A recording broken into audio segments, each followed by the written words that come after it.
Ivadika eo amin'ny taranja volleyball kosa tsika satria dia nifaranany ligna Analamanga androany tetsy amin'ny kianja mitafina Korondrano ny tampolalovana 5-20 famaranana 3 ho an'ny Skady deuxième série sy première série lasovavy noentin'izy ireo namarana izany tampolalovana izany.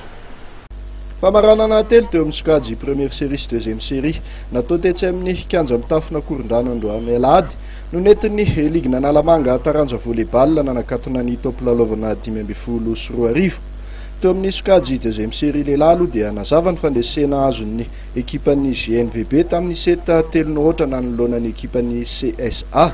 Manarak'izay dia afabela teo anatrehan'ny ekipan'ny VBCD ny ekipan'ny AMVB miakanjo manga teo amin'ny Skady première série vehivavy tamin'ny 7-3. Niteno azo ny vokatra satria dia niady hatramin'ny farany lalao.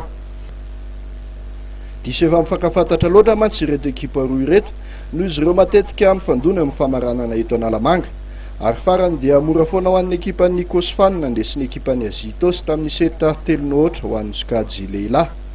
Tonga nanome voninahitra ity famaranana ity moa ny filohan'ny federasaona malagasy ny taranja volleyball tamin'izany indrindra no nanararotana ny resahana taminy mahakasika ny fifananam-pirenena izay ataony Fianaratsoa amin'ny faraparan'ity volana septambra ity. Ny championnat de Madagascar amin'ny taranja volleyball zany amin'ny catégorie U16, U18 sy senior dia ho ataony Fianaratsoa amin'ny volana septambra manomboka amin'ny faha-4 volana septambra ho avy izao ka hatramin'ny faha-3 volana oktobra. Ligue paritra izavy no andray anjara anatin'izay fidina amin'ny fitondaka nasionaly izay mety ahoana no endrikendriky ny fifaninanana amin'ny ankapobeny.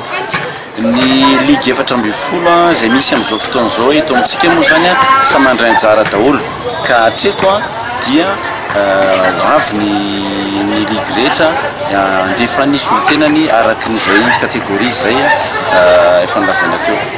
Inona ny tena hoe anton'le safidy ao Fianaratsoa nanaovana ny fifaninana amin'ity tampolalovana ity? Ny fédération dia mazava ho azy era Madagascar ny zany ka rehefa natao ny fandinihana sy ny programme dia amin'ity taona ity zany nitorony any Fianaratsoa mandray dia mazava ho azy zany fa dia samy ronana kanto rehetrarehetra. Noentina nanelanelana ireo famaranana telo goavana ireo dia nisy ny lalao nampisehon'ireo katitakely ao amin'ny Skady minime lasovavy eto Analamanga ny fahaiza-manaony.